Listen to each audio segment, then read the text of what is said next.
Itu adalah praktik silanya, Praktik memberikan silanya. penghormatan kepada praktik silanya dan juga prosesi penabisannya.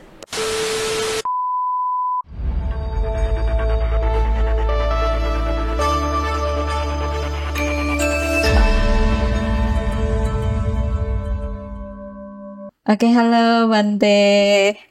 Halo Pak Ci. Ini saya panggilnya Pak Ci aja deh. Jangan Romo. Terlalu tua kayaknya. Bante Damajanto, apa kabar hari ini? Kabar baik. Kabar baik ya Bante. Bante sekarang berdomisili di mana Bante? Domisili di Semarang, di Wihara Gunung Pati. Selain ke situ Bante kemana-mana ya Bante ya? Ya keliling lah. Halo Pak Ci, gimana kabarnya hari ini? Baik. Ya. Sehat, Kayaknya sehat. biar kita sehat. akrab ya panggilnya Pak Ci. Tapi jangan Siap, panggil saya siap. Mak Ci ya. Nanti saya tua. Aduh, hari ini adalah hari yang luar biasa, Bante Pak Ci. Karena kita akan berbincang-bincang juga dengan santai saja. Bante, saya ini ada beberapa pertanyaan sih Bante. Tapi sebelum saya menuju ke pertanyaan itu ya Bante. Kemarin saya mendengarkan curhatan. Tapi bukan dari saya ya Bante. Saya orangnya baik-baik kok. Bante percaya tidak? Ya mencoba untuk percaya. Mencoba. Jadi gini Bante. Kemarin tuh ada travel salah satu sahabat saya menghadapi ini Bante, patah hati Bante.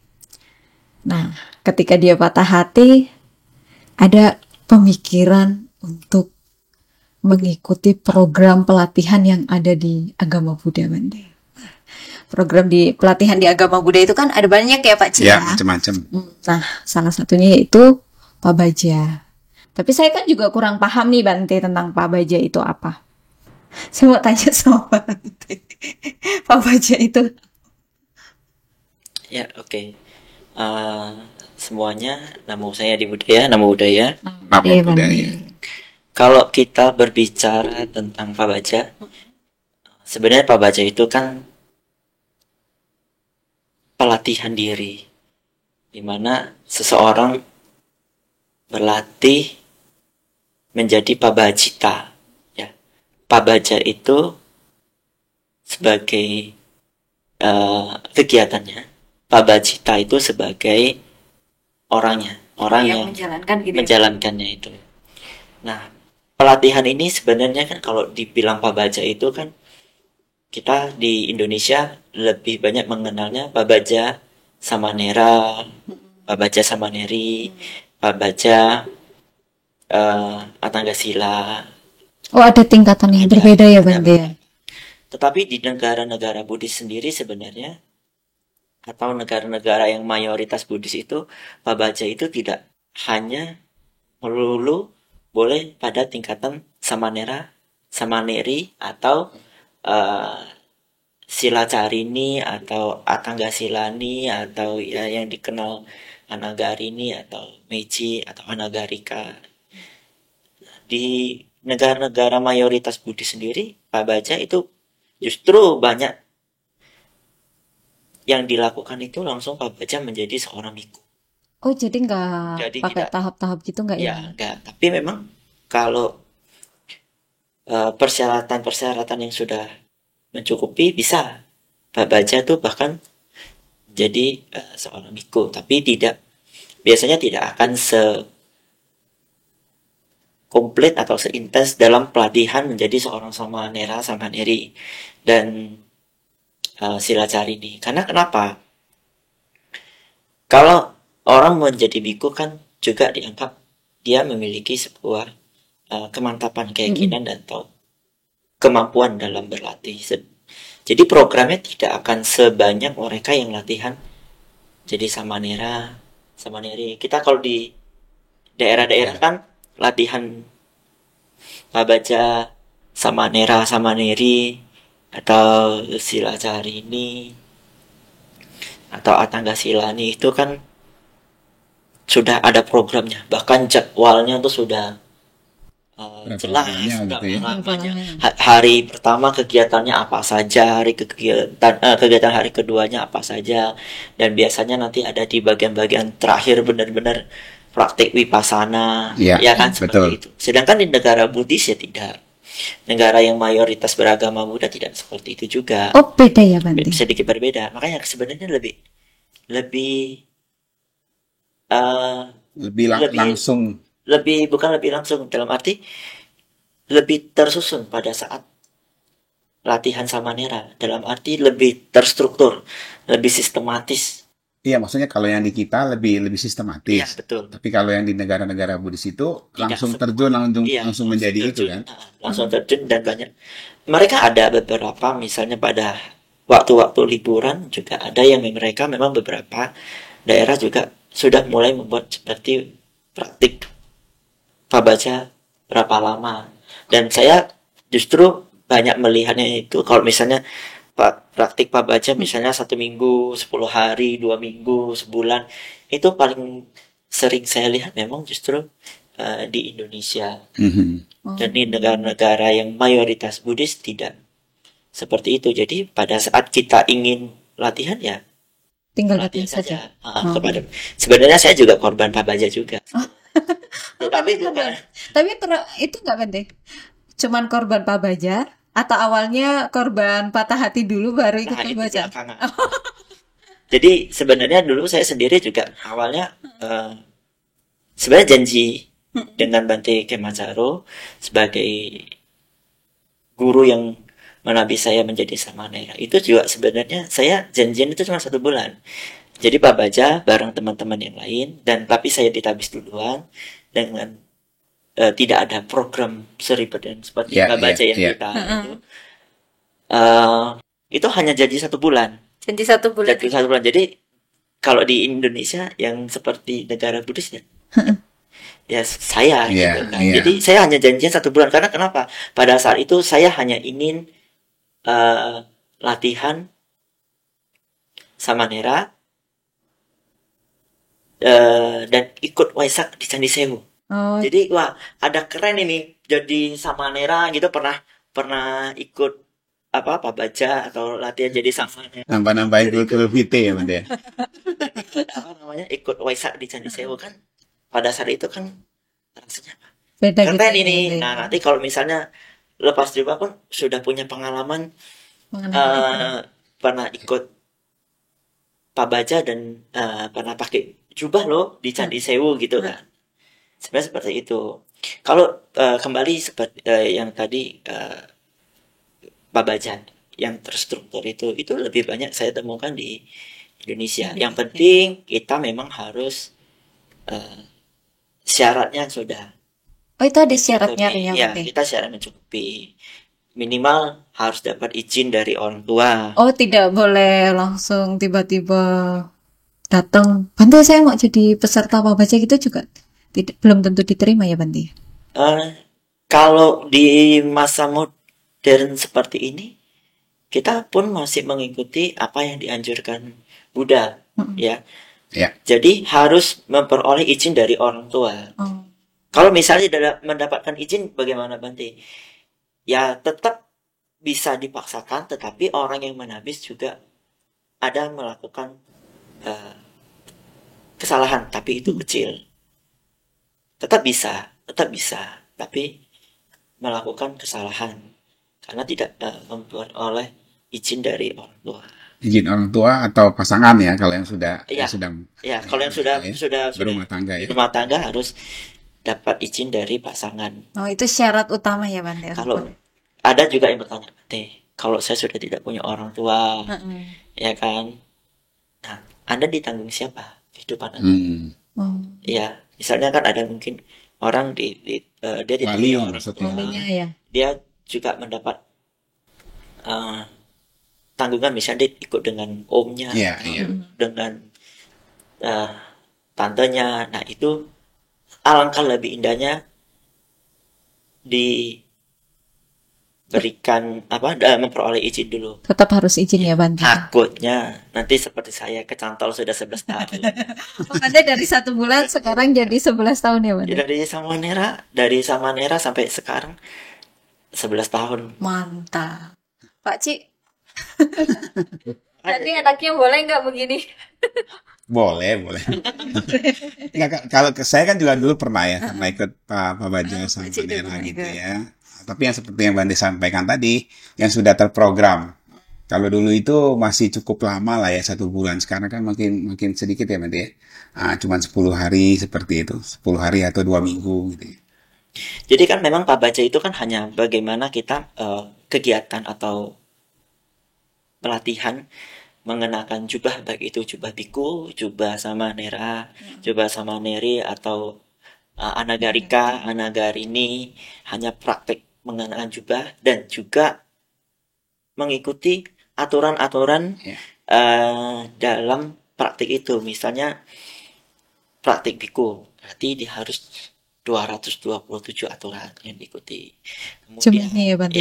kemudian Samanera, yang orang tahu Samanera silanya cuma 10, sebenarnya tidak seperti itu. Karena Samanera itu sila dasarnya itu memang 10. Kemudian ada lagi nanti 10 aturan lagi yang mengakibatkan seorang Samanera itu harus dikeluarkan jadi kehidupan Samaneranya. Kemudian ada 5 aturan lagi yang kemudian mengakibatkan seorang Samanera mendapat hukuman. Jadi sudah 25. 25. Ditambah lagi 75 sekia Ya. atau aturan kehidupan sehari-hari. Berarti sebenarnya kalau dihitung berapa? 100. 100 ya Bante. Kecuali kalau Anagarini, Oh, beda lagi Anagarika, Bante. ya itu mereka hanya praktik 8 sila. Ingat loh ya, hanya 8. Dan Samanera, Samaneri hanya 10 tambah 10 tambah 5 tambah 75. Hanya itu. Di luar itu bukan kewajiban Samanera. Oh iya. Mohon maaf ini ya Bante, saya bertanya. Kalau pelatihan Pak Baja Samanera, Samaneri, Anagarika, Anagarini, wajib ini Bante. Dicukur Cukur. semua rambutnya. Kalau untuk Samanera, Samaneri, Biku, Bikuni itu pasti wajib dicukur. Tapi kalau untuk Anagarika, Anagarini sebenarnya itu tidak wajib. Tapi seandainya dia mau cukur, itu akan menjadi satu nilai plus. Kenapa Bante? Minimal kan akan mengurangi sedikit kemelekatannya. Biasanya yang kalau selesai mandi, rambut saya sudah benar belum? Oh iya. Rambut saya perlu mau keluar perlu dicatok apa enggak? Oh iya sih Bante. Pernah ngalamin nggak? Nggak pernah. Nggak butuh hanya sampo aja. Jadi kan minimal kan dia nggak usah pusing masalah gaya rambutnya nanti Betul, mau betul. Diapakan gitu. mau diapakan. Biasanya kan kalau pergi jalan-jalan sama temennya, mau dibelah samping kiri, mau dibelah samping kanan, mau dibelah tengah, belah depan, belah belakang, kita kan nggak tahu. Kalau sudah dipotong cukur habis gitu kan, Ya udah selesai. mau dibelah kemana pun sama saja bentuknya. Enggak, dan pengalamannya jadi lebih seru gitu ya kan, pengalamannya dia lebih merasakan, betul-betul merasakan kehidupan Pak Bajita itu kan, jadi lebih mirip lah ke situ ya. Berarti ini perlu disebut. Pertanyaannya pernah Pak Baja nggak? Pernah sih dulu banget Bante, cuman kan dulu kayak masih yang ngikut-ngikut gitu. Pada waktu itu dicukur Ini Bante. Jadi tuh gara-garanya kan pertama kali saya ikut Pak Baja itu zaman masih jadi pengurus organisasi di kampus gitu Bante. Terus salah satu wakil saya itu nuntut kalau saya nggak botak semuanya akan bubar gitu. Jadi saya udah dimarahin sama semua orang ya mau nggak mau. Tapi kan dulu masih ya udahlah ngikut aja gitu. Belum tahu lebih jelasnya manfaatnya apa gitu, ngikut-ngikut aja gitu. Ya memang sih yang waktu itu yang cukur sampai botak itu cuman saya sama beberapa teman-teman sih. Cuman dulu ya kayak Oh, jadi ada Gaya pilihan hidup. gitu ya? Tapi Ada pilihan. setelah itu ada manfaat yang diterima nggak? Mau pergi sudah nggak mikir. Iya, iya sih, Bante, nggak ribet sih. Ibaratnya kan dulu punya rambut itu bukan hanya udah ditata rambutnya otomatis harus make up yang lainnya. Kalau pas posisi waktu saya udah nggak berambut itu ya Termasuk mandi selesai, iya termasuk alis dicukur. nggak sih Pak Ci? Alis nggak ya? Kalau alis itu Itu kita apa sih masalah yang ya, dipakai? kalau masalah alis dicukur itu sebenarnya ini hanya masalah tradisi ya, karena di Oh, dalam aturan sendiri tidak ada kalau alis itu harus Oke. dicukur. oh, Tapi kan pertanyaan, kenapa ngapain Banti cukur alis kan?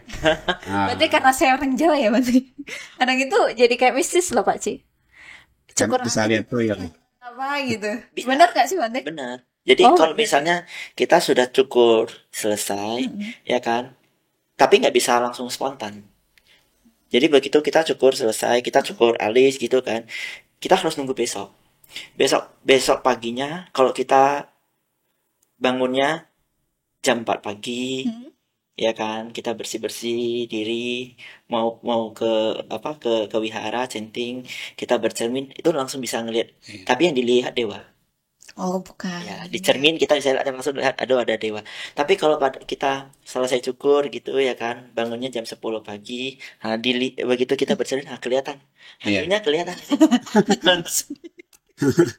yang di kaca itu. Kelihatan, Iya, benar iya. kelihatan itu.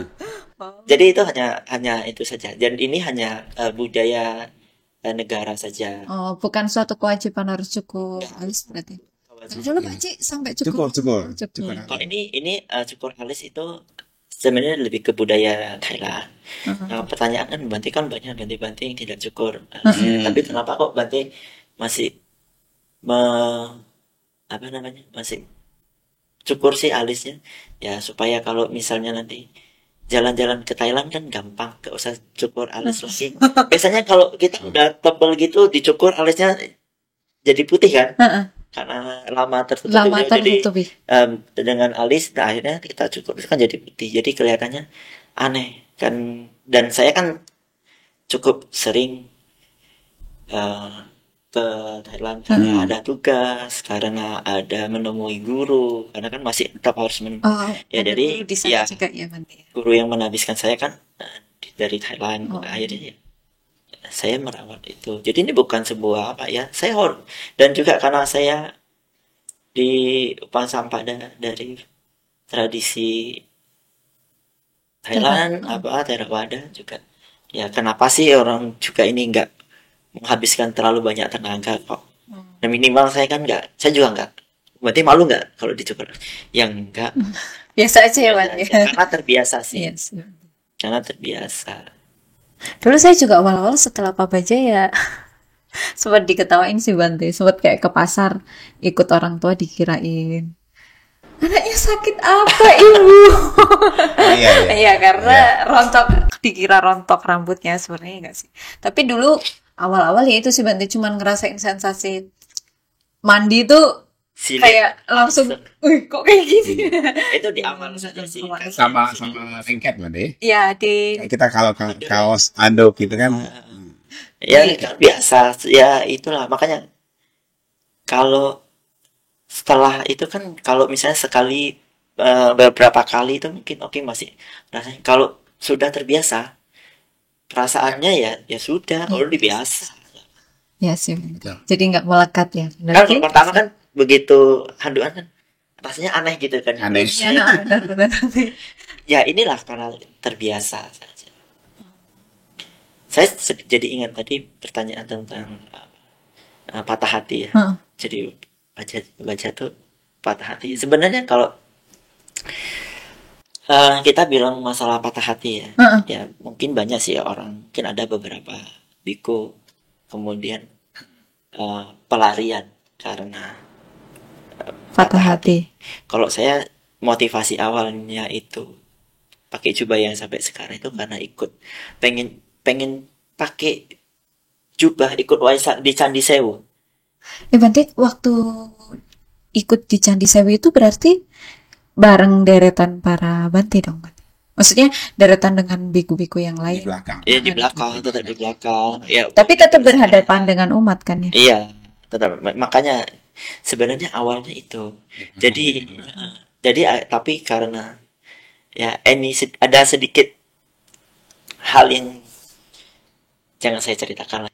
Oh. Jadi akhirnya Heeh. mengakibat, tapi bukan karena patah hati, jangan salah. Dan akhirnya mengakibatkan saya mengalami kegalauan, Oh, harus terus atau berhenti gitu ya. atau berhenti. Akhirnya saya putuskan untuk terus sampai Saat ini. saat ini. Makanya ini Orang tua bagaimana Bani? apanya, Orang tua. justru sebenarnya tuh alasannya tuh sebenarnya Yang galau itu gara-gara orang tua ya. orang tua. Karena orang tua sebenarnya, kalau orang tua memang meminta saya untuk memilih, untuk mau terus atau apa, tapi ada di belakangnya ada sedikit hal yang diucapkan, akhirnya membuat saya bingung mau lepas atau terus. Mau lepas, jujur aja lah, sebenarnya orang tua meminta saya kali ini diizinkan, tapi nanti kalau sudah lepas jangan minta izin lagi ya, karena sudah pernah minta izin. Jadi cukup sekali Jadi gitu cukup ya. sekali kasih izin. Jadi akhirnya ya, karena berpikir dari hari itu, nanti suatu saat kalau nggak punya kesempatan lagi, nggak dapat izin lagi, kita kan nggak tahu kan pilihan hidup ke Ya, depan seperti betul. apa. Karena Betul. saya belum punya kemampuan untuk melihat hal itu, jadi ya akhirnya saya memutuskan Untuk lanjut itu untuk Bani. lanjut. Dan untung saja pada waktu itu Bante Kemacaro memberikan izin Ya, saya lanjut. untuk lanjut. Ya sudah, kalau kamu mau lanjut ya, ya mau gimana. Itu dari Bante, dan kan Bante awal 1 bulan kan. Bante lebih dulu dari Ya yang teman-teman yang lain. teman-teman yang lain. Apakah teman-teman yang lain ada yang kecantol juga untuk lanjut? Teman-teman yang lain awalnya ada yang kecantol satu, tapi ujung-ujungnya sudah sampai berapa tahun juga latihan, akhirnya juga kembali ke rumah tangga. Jadi tinggal satu-satunya. Oh, jadi untuk menjadi seorang biku itu nggak harus terus gitu, nggak ya Bante? Tidak. Dan sebenarnya juga sudah mereka yang sudah keluar Secara aturan boleh boleh balik kembali lagi. lagi, masih boleh kembali. Karena untuk pelatihan ini orang kan mau melakukan kebaikan, sebenarnya Betul. mau melatih diri untuk menjadi lebih baik, ya diizinkan lagi. Ya Orang nggak mau jadi masalah ya Bante nggak ya. masalah. Jadi apalagi jadi Samanera, apalagi tadi kan ada yang patah hati kan dari Samanera. Nanti tapi itu akan menjadi sebuah beban kalau misalnya karena patah hati. Jadi saya ingin melepaskan. Solusinya apa? Saya jadi biku. Jadi biku itu bukan solusi. Oh, jadi bukan Jadi- solusi yang pasif. Tapi mungkin bagi sebagian orang itu bisa jadi solusi untuk melupakan, tapi tidak semuanya. Tidak semua berjalan dengan sama gitu loh. Mungkin ada orang bisa ya. Mungkin kan saya kita tidak nggak tahu ya, menuduh, Bang, ya. ya. Mungkin ada yang patah hati, tapi kan tidak semua orang loh. Ya, betul. Tapi kan itu juga bisa jadi kan berarti trigger pada awalnya itu karena patah hati, tapi begitu sudah masuk ke dalam Merasa tenang. merasakan Bisa. ketenangan, menjadi lebih enjoy dan terus gitu. Ya, itu akan sangat mungkin. Itu Ya. kan karena kenapa? Di dalam Pabaja ini, di dalam Pabaja sendiri itu kan bagaimana kita membuat para orang-orang yang mau berlatih itu kan juga merasa nyaman dengan keadaan Pabaja, bukan membuat tekanan bagi Betul. orang yang mau ikut Pabaja. Kalau kita memberikan tekanan bagi para peserta Pabaja, itu akan membuat suatu momok baru atau membuat suatu ketakutan baru, orang mau mengikuti Pabaja. Jadi ya kita harus memberikan hal-hal yang terasa, oh Pabaja itu cukup menyenangkan, tidak Ya. menjadi sebuah hal yang sangat menakutkan, tapi masih harus sesuai dengan ranahnya. Jangan kata Bante kan harus menyenangkan, ya sudah berhura-hura di sini tidak bisa. Ya, Jadi harus tetap ada aturannya gitu loh. Menyenangkannya seperti apa? Dalam arti kan Pak Baja tidak boleh, yang menjadi ketakutan tidak boleh makan setelah Jam jam 12. 12. Makanya dibatasi gitu ya kan. Ya, kita kan harus memberikan pengetahuan. Mm-mm. Bagaimana supaya bisa tahan Nggak makan nggak ya. makan sampai sore. Bukan kemudian, wah, buat menyenangkan ya sudah, kalau lapar. Nggak seperti itu juga. Misalnya kemudian mereka tidak boleh, yang itu misalnya, apalagi orang yang terbiasa tidur di kasur yang cukup besar, tiba-tiba dapat kasur Ya, yang kecil, itu seperti apa? Di sinilah tugas kita bagaimana dia bisa merasa nyaman di dalam pelatihan itu. Bukan berarti kemudian oh dia bisa merasa nyaman kita sediakan spring bed besar juga, tidak seperti itu juga. Karena itu tidak akan melatih seseorang untuk hidup mandiri. Karena kan Pak Baja itu kan tidak hanya memperkenalkan kehidupan Seorang Pak bidan. Bajita saja kepada perumah tangga, tapi kan bagaimana kita juga menularkan perilaku-perilaku positif, misalnya mandiri. Kan biasa kan Pak Baja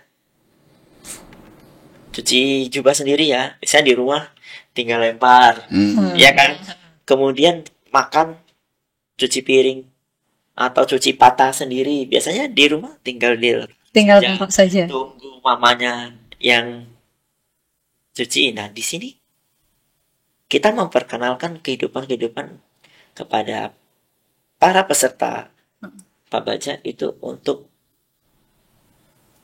minimal secara mandiri. Kemudian minimal dapat tinggal di tempat yang sudah disediakan. Bisa makan dengan apa yang sudah disediakan. Tidak dalam arti dengan sengaja mencari hal-hal yang mewah.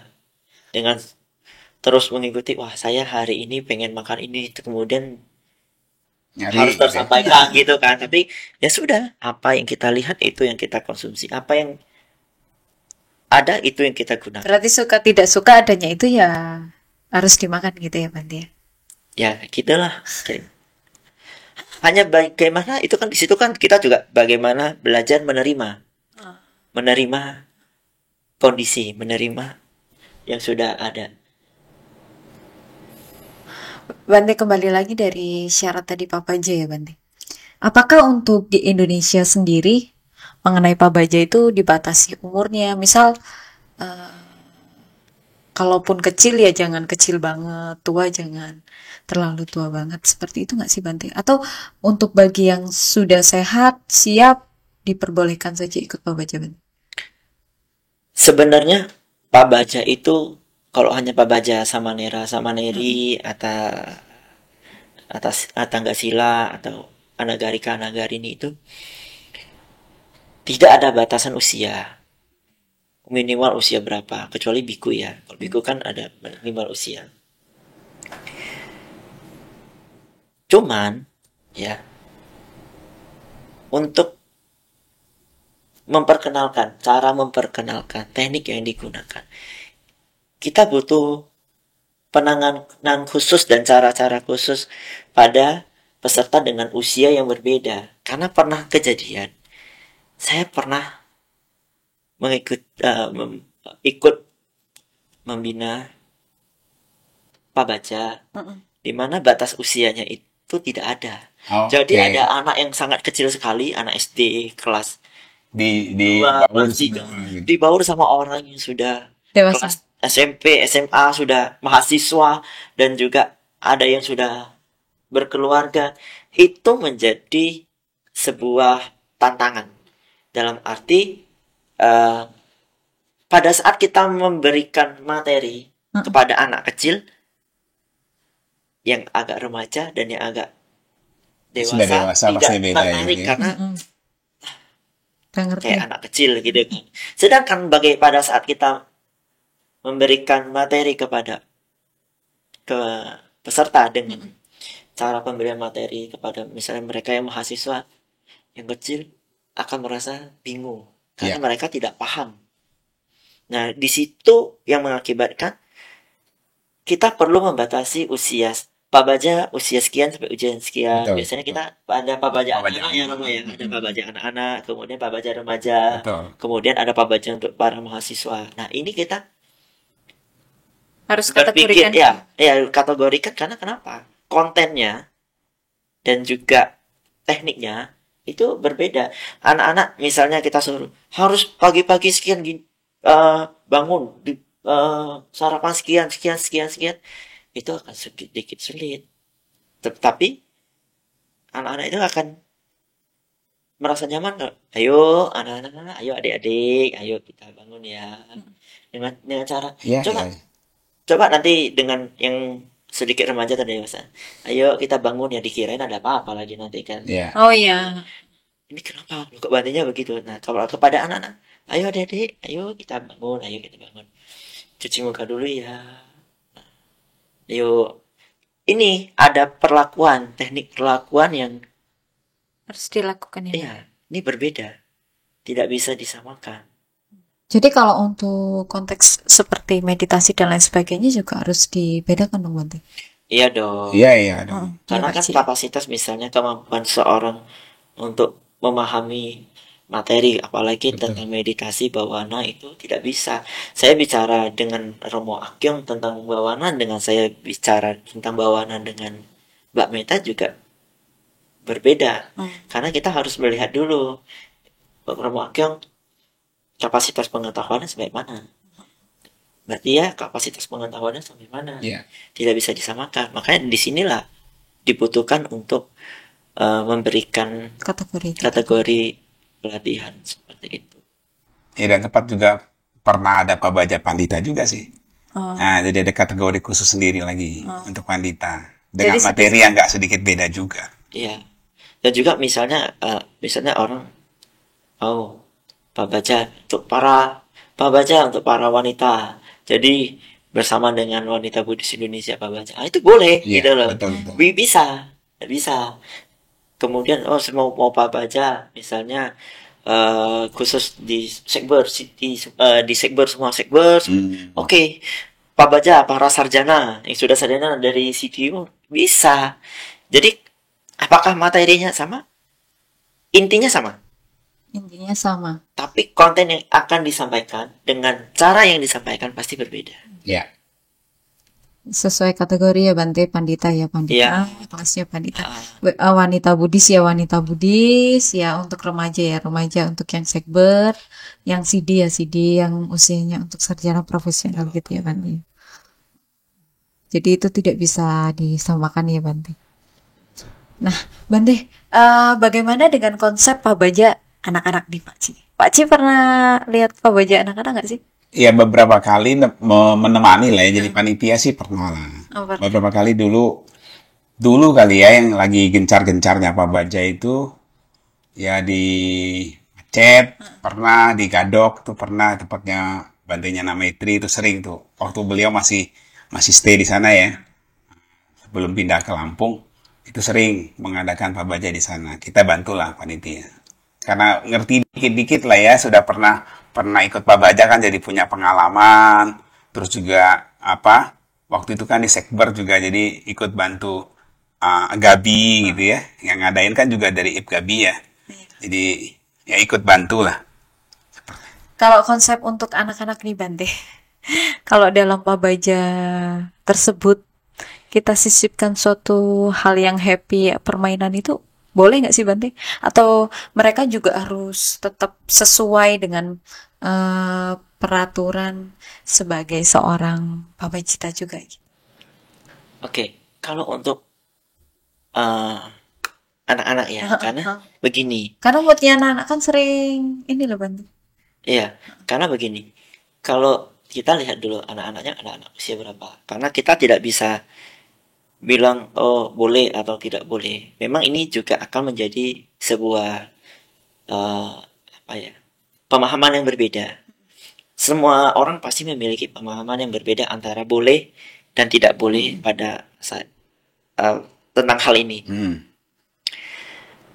Yang perlu kita perhatikan adalah anak-anak itu. Anak-anak kita bicara, kalau kita bicara anak-anak itu kan masih pada masa-masa bermain. Betul. Sedangkan pada saat kita mengajak mereka untuk berlatih, kita mengatakan bermain itu tidak boleh, ada satu kekhawatiran. Kalau untuk pribadi saya sendiri, mereka akan kapok. Jadi permainan boleh tidak Bante? Sebenarnya permainan itu diizinkan. Tergantung permainannya seperti apa. Betul. Dan kita harus misalnya permainan banyak kok. Misalnya anak-anak itu mungkin kita asah pengetahuan. Nggak tahu bikin di papan tulis, kita buat kotak-kotak untuk TTS gitu. Ayo siapa yang bisa, dia yang maju untuk tulis. Itu permainan loh.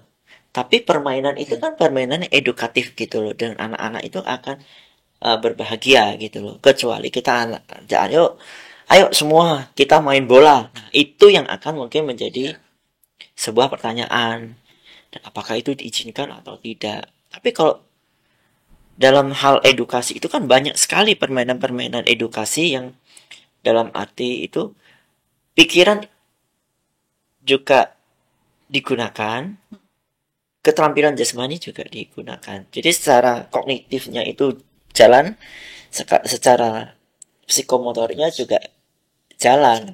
Karena kita di dalam Pabaja itu nggak hanya melatih mereka dalam hal spiritualitas saja loh. Ada hal-hal lain yang perlu kita pertimbangkan untuk kita salurkan kepada para peserta Pabaja. Ya, seperti tadi sih. Ya, permainan-permainan ya diizinkan, cuman permainannya permainan yang seperti apa dulu gitu loh. Itu yang prinsipnya mungkin menyenangkan lah ya, gitu. Yang penting mereka senang gitu ya, tapi bukan Yang nabrak ya. aturan. Tapi kalau misalnya permainan itu yang seperti itu kita bawa kepada para orang-orang dewasa gitu, kita di sini kayak diperlakukan kayak anak kecil, kan gitu ya, seperti ya Rama ya. Nah, ya kita harus menyesuaikan. Berarti bagaimana permainan itu sangat baik karena mereka adalah dunianya anak-anak ya, dunia bermain. Cuman yang bermain yang seperti apa? Yap. Terus ini Bante sama Pak Ci dari pengalaman selama kalau pabajaan boleh ditengokin nggak sih Bante? Orang tua nengokin? Boleh dong. Oh boleh ya. Tapi kan bukan berarti orang tuanya yang mendampingi, nginap begitu dan mendampingi terus-terusan kan. Nengokin kan berarti ngelihat, habis itu kan ada jam-jamnya, mungkin dia datang, melihat, berkunjung sebentar, habis itu pergi lagi, nggak apa-apa. Oh. Jadi bukan berarti ditemenin untuk segala macamnya. Sebenarnya bolehnya kan, tapi yang saya lihat beberapa kali itu kalau Pabaja anak-anaknya, kalau orang tuanya datang lihat itu, mohon maaf ya, bukan apa-apa. Terkadang-kadang mengganggu. Karena kenapa? Begitu selesai pakai jubah, selesai, oke. Besoknya ada kegiatan materi, orang tua datang, anaknya nangis. Karena rindu iya, bukan karena ada perubahan. Karena ada penyesuaian, kekurang mampuan kita menerima perubahan di dalam diri. Oh, yang kayak tadi Bante ngomong, yang mungkin biasa makan yang disiapin itu sendiri karena lihat orang tuanya, ya ampun, saya kok nggak diambilin gitu ya Bante. Jadi namanya anak-anak kan pasti masih ingin perhatian lebih. Sebenarnya kemampuan pada saat kita melihat di kondisi itu saja. Jadi akhirnya nanti nangis lah. Begitu orang tua datang lihat langsung nangis, dan itu kadang-kadang yang terjadi apa? Panitia yang biasanya juga ada samanera atau ada bantenya yang mengarahkan untuk kembali ke ruangan itu terkadang cukup sulit kalau untuk yang anak-anak ya. Baik, karena beberapa jangankan sampai orang tua datang, duduk pada waktu ada Bante menyampaikan materi gitu aja, anak duduk bisa nangis loh. Pernah saya tanya, kenapa kok nangis? Biasanya anak-anak itu tidak mau cerita.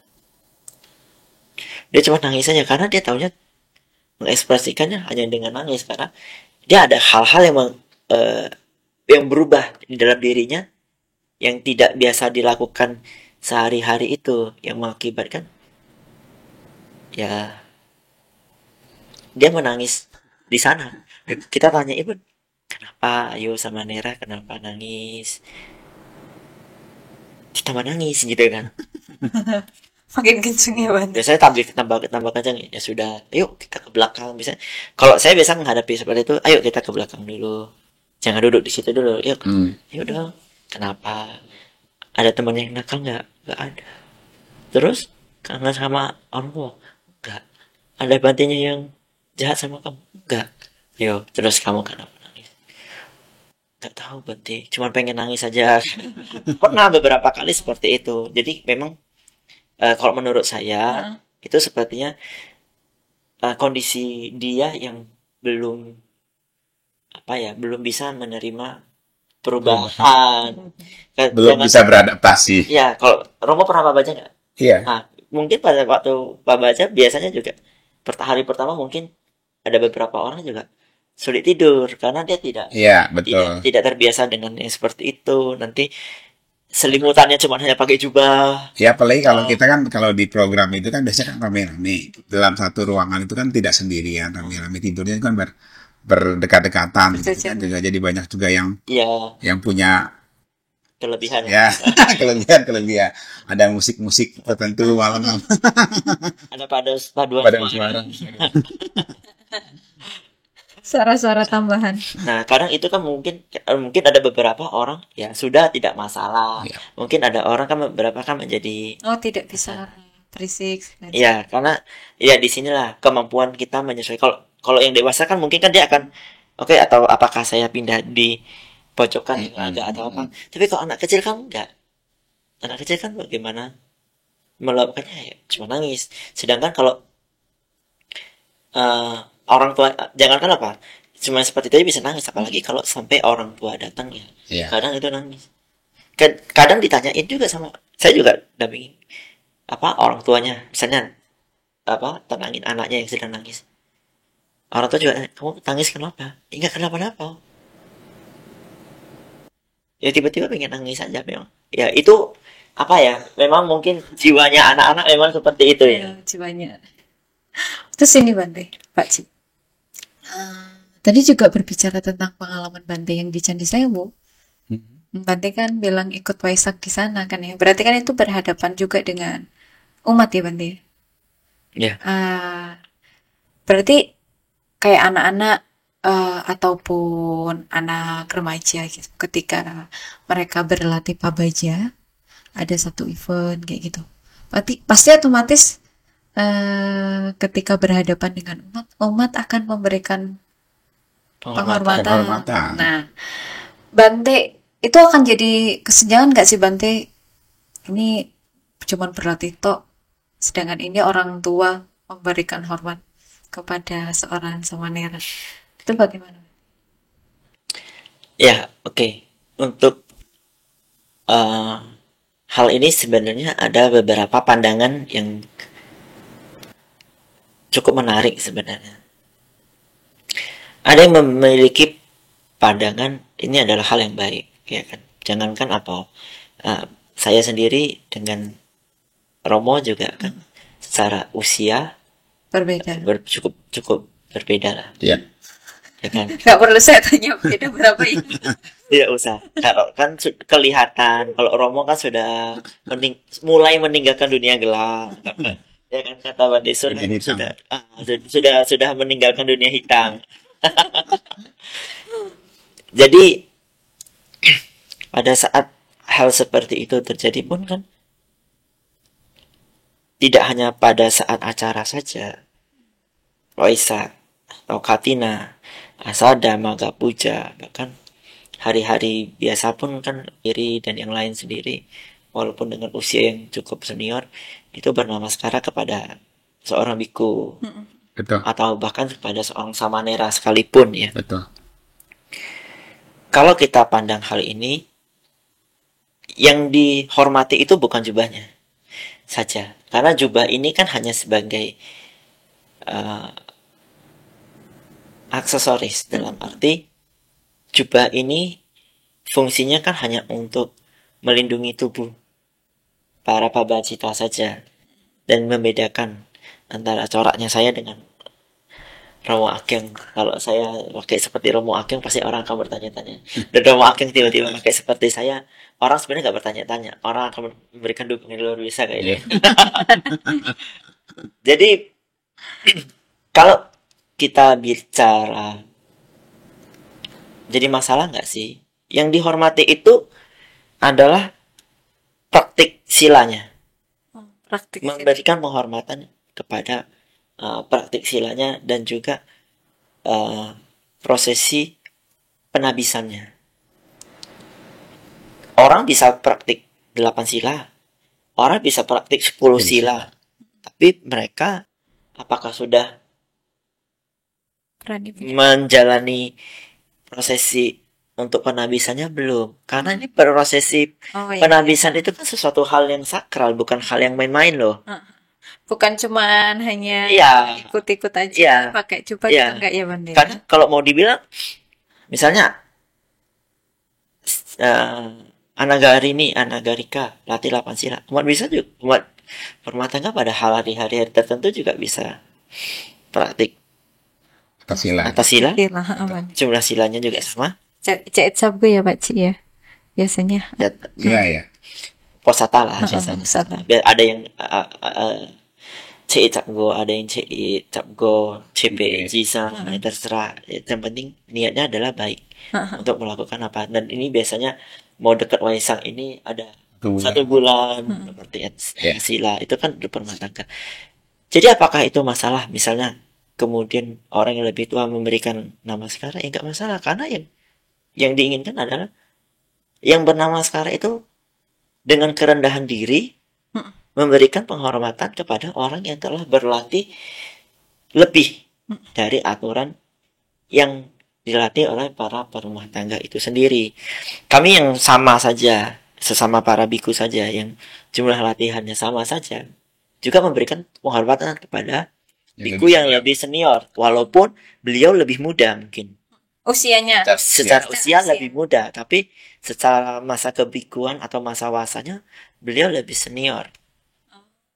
Nah, ini yang harus diperhatikan. Jadi bukan hanya sebatas pada apa yang digunakan, tapi juga apa yang dipraktekkan dan juga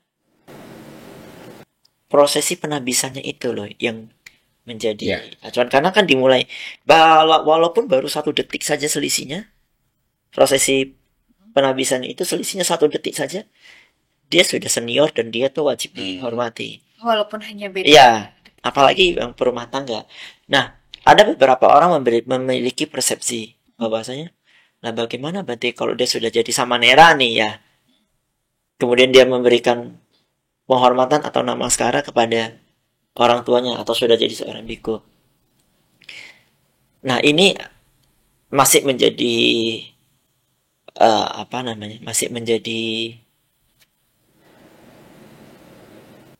pembahasan, bahkan juga masih menjadi pemikiran banyak orang apakah diizinkan atau tidak, karena ada beberapa orang menganggap itu sah karena dia memberikan penghormatan itu kepada orang tua sendiri, hanya ayah dan ibu. Karena kenapa? Beranggapan ya kalau nggak ada ayah dan ibu mereka belum tentu dapat izin seperti itu dan belum tentu bisa berlatih seperti sekarang ini. Berlatih juga karena dukungan dari orang tua, dan itu yang dihormati dari seorang bikunya. Ada yang berpersepsi seperti itu.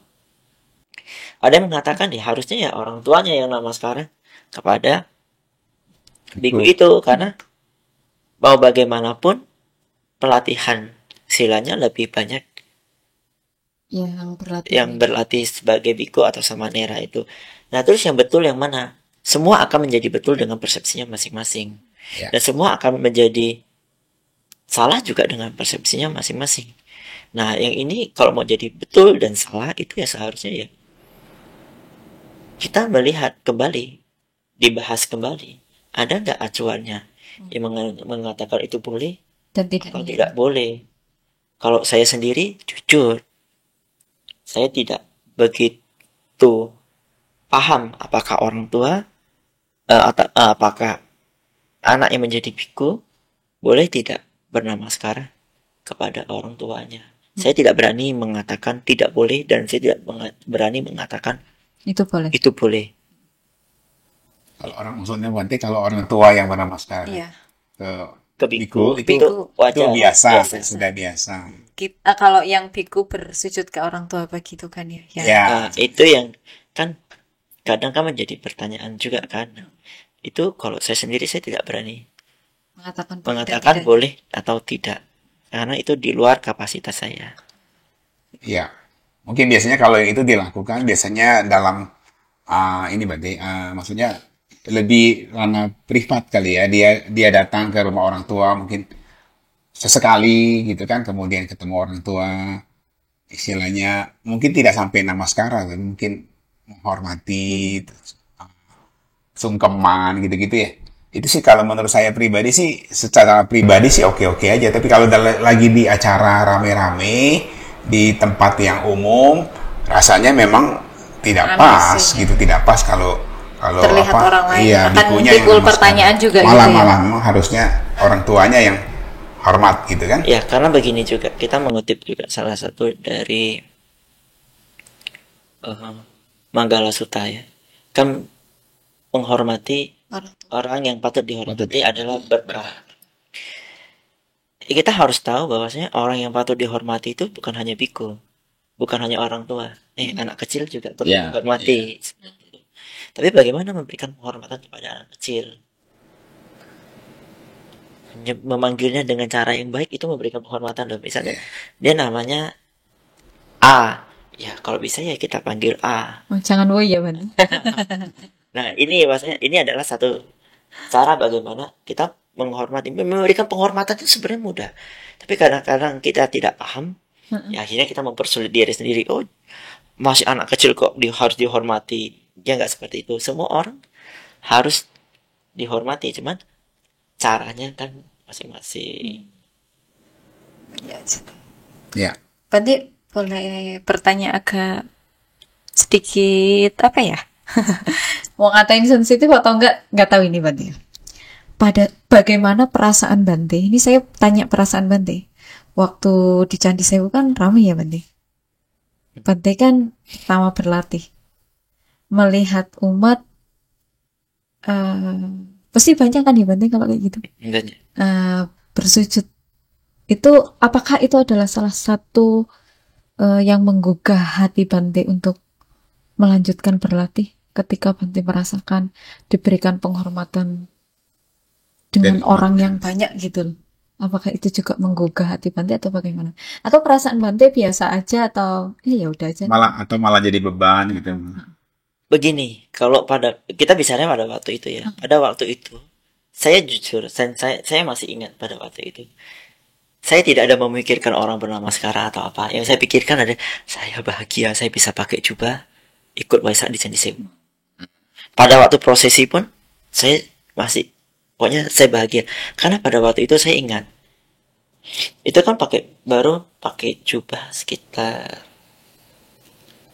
3 mingguan kayaknya. Itu pakai jubah yang digulung seperti ini tuh juga belum mahir. Terus itu masih pakai jubah yang sangat licin, yang sangat sulit untuk digulung, jepit sampai tangannya juga sakit gitu kan.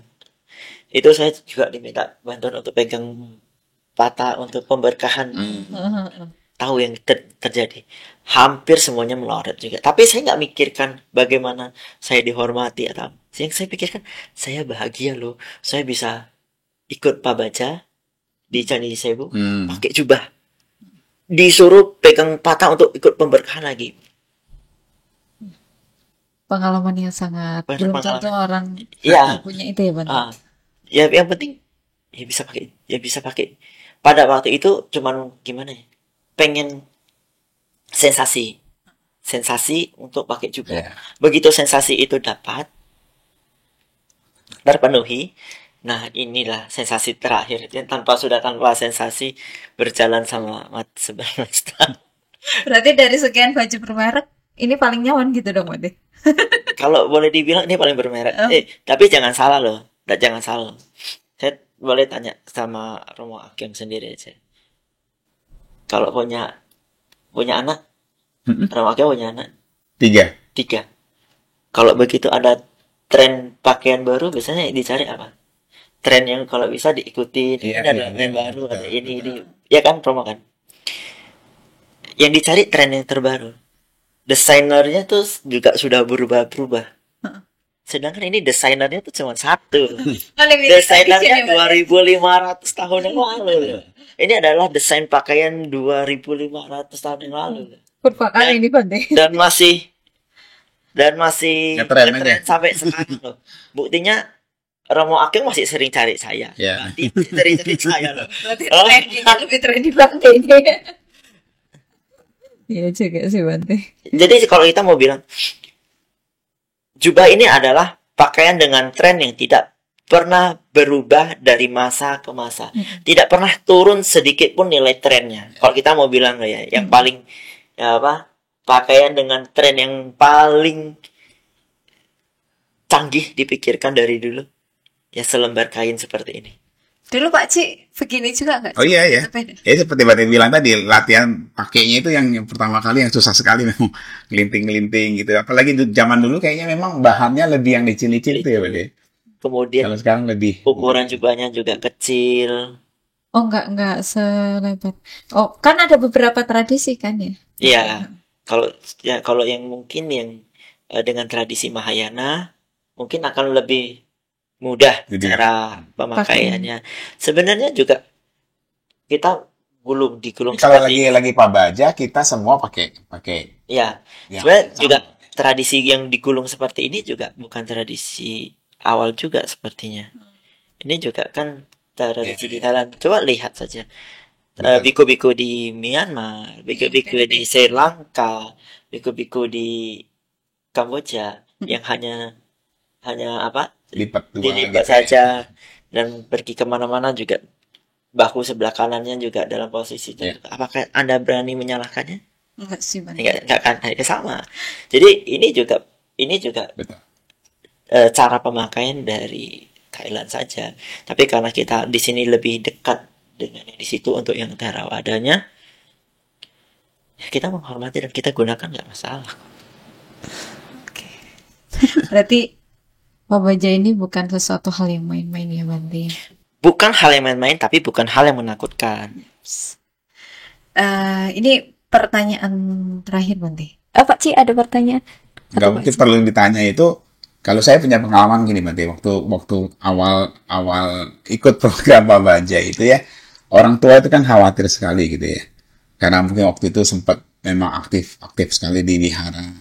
Pada saat minta izin untuk pabaja itu ada kekhawatiran untuk seperti Bante tadi ya, melanjut itu sampai didatangi waktu itu kan saya waktu itu di Palembang ya. Acaranya itu di Kota Bumi Lampung. Sampai mereka khusus bawa mobil datang berkunjung untuk memastikan anaknya itu nggak kenapa gitu ya. Maksudnya ada itu nggak berarti ada kecemasan dari orang tua juga nggak pada saat mengizinkan tadi kan berarti sudah sekilas ngomong bahwa cuma dibilangin nanti nggak boleh ini ya, kalau itu tidak akan diizinkan lagi. Setelah Bante kemudian bertekad untuk lanjut, kemudian kan pasti ngobrol dong sama orang tua. Gimana reaksi dari orang tua? Kalau reaksi dari orang tua sebenarnya pasti ada kecemasan, sama di mana-mana. Kecuali orang tua yang dari awal memang dekat dengan kehidupan para biku yang sudah paham, mungkin gak akan jadi masalah gitu kan. Bahagia aja, Mama. Ya, karena kan saya juga dari keluarga bukan dengan background yang Buddhismenya yang Kuat. kental sekali, bukan seperti itu. Ya jadi pertanyaannya sama. Tidurnya gimana? Cukup makannya apa enggak? Kehidupannya gimana? Nyaman atau tidak? Itu yang dikhawatirkan orang tua sebenarnya. Nah, sebenarnya ada lagi kekhawatiran orang tua sebenarnya. Tapi bukan orang tua saya. Kalau orang tua saya sudah mau jalanin ya jalani, tidak apa-apa. mau masuk ya masuknya kan dengan baik-baik. Kalau misalnya memang mau keluar juga harus dengan cara yang baik-baik juga. Tapi beberapa orang tua itu, mohon maaf ya Roma ya, terkadang tidak memberikan izin kepada anak untuk melakukan pabaca itu, bukan pada kekhawatiran anaknya tidak bisa makan dengan baik, tidak bisa tidur dengan nyaman, bukan fasilitasnya, tapi takut anaknya kecantol jadi biku terus menerus. Iya, betul. 1 bulan jadi berapa tahun. Itu kadang-kadang itu menjadi kekhawatiran dari orang tua. Nah, yang menjadi pertanyaan saya, apa salahnya Padahal kalau berlatih kecantol jadi kan akan berlatih menjadi lebih baik ini kan. Terus apa salahnya? Apakah ini menjadi hal yang menjadi kayak sebuah ketakutan biasa khususnya ini penting nih, betul.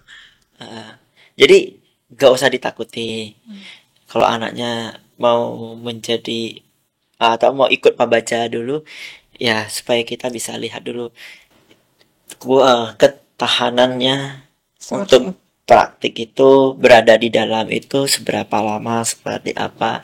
Dilihat dulu. Kalau misalnya dia tertarik terus, ya minimal dia juga tidak melakukan hal yang buruk kan. Dia tidak menjelekkan nama keluarga, dia tidak melakukan hal buruk.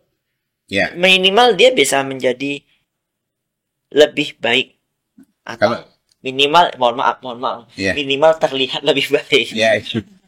Kalau di tradisi negara-negara Buddhis kan malah ada dianjurkan kan gitu kan, ada semacam anaknya malah fasilitasi untuk itu. Iya, betul. Di beberapa negara yang mayoritas Buddhis itu seperti misalnya Thailand. Karena kenapa saya ngomong Thailand, karena saya pernah belajar di sana. Ya mereka memang diwajibkan untuk berlatih di sana. Bahkan untuk beberapa hal itu mereka juga harus pernah latihan dulu. Ada misalnya anak-anak juga yang ada melakukan pelanggaran-pelanggaran tertentu, daripada mereka harus dihukum secara pidana, terkadang mereka juga diminta untuk dibina di wihara untuk minimal hidup jadi samanera. Ada hal-hal yang saya lihat itu cukup baik di ranah ini. Semacam rehabilitasi. Minimal kita memperkenalkan supaya ya minimal ya. Kan katanya kan Bhikkhu Sangha sebagai pelestari jangan ya, kalau dengan terus pertama kan berarti kan minimal pelestarian agama Buddha menjadi lebih panjang, karena kami hanya bisa melestarikan, mempertahankan. Anda sekalian yang berumah tangga yang mengembangkan. Ya kan, kalian hanya mempertahankan, yang mengembangkan agama Buddha dan umat Buddha di Indonesia ya hanya para perumah tangga. Iya, ini penting nanti ini, karena memang begitulah fenomena di kita kan. Banyak orang yang senang melihat biku, banyak ya. Kalau ada biku, semua umat itu datang menghormati gitu kan. Tapi kalau ditanya apakah boleh anaknya jadi biku, itu biku. Kayaknya sampai berkali-kali. Jadi minimal itu kita itu kalau mau tetap ada agama Buddha di sini, minimal ya harus ada yang mempertahankan dan ada yang mengembangkan. Berarti nanti kalau punya anak 4 ya bolehlah 1 jadi biku gitu ya Pak Ci. Kenapa harus 4? Kan kalau 11 bisa ya kan. Diterima ya Bante. Baiklah Bante, karena waktunya juga ini pembahasannya luar biasa, nggak terasa gitu. Baja ini sangat begitu bermanfaat ya Bante ya. Berarti kalau di Sangga Agung Indonesia sendiri pasti itu ada program di setiap wilayah untuk mengadakan itu ya Bante? Ya, kalau di Sangga Agung Indonesia sendiri kita memang ada program untuk pabaca. Cuman memang kan mohon maaf bukan mengingatkan kembali hal-hal yang terjadi sebelumnya. Luka lama lah ya. Karena kan pas waktu kemarin kita juga sebenarnya sudah ada memprogramkan pabaca Pak Baja di setiap tahun, tapi karena ada pandemi kemarin itu kan Iya. semua program Pak Baja yang sudah kita susun bersama ya Romo ya, itu benar-benar kita hentikan dulu. Tapi sekarang juga sudah banyak program-program Pak Baja juga sudah berjalannya.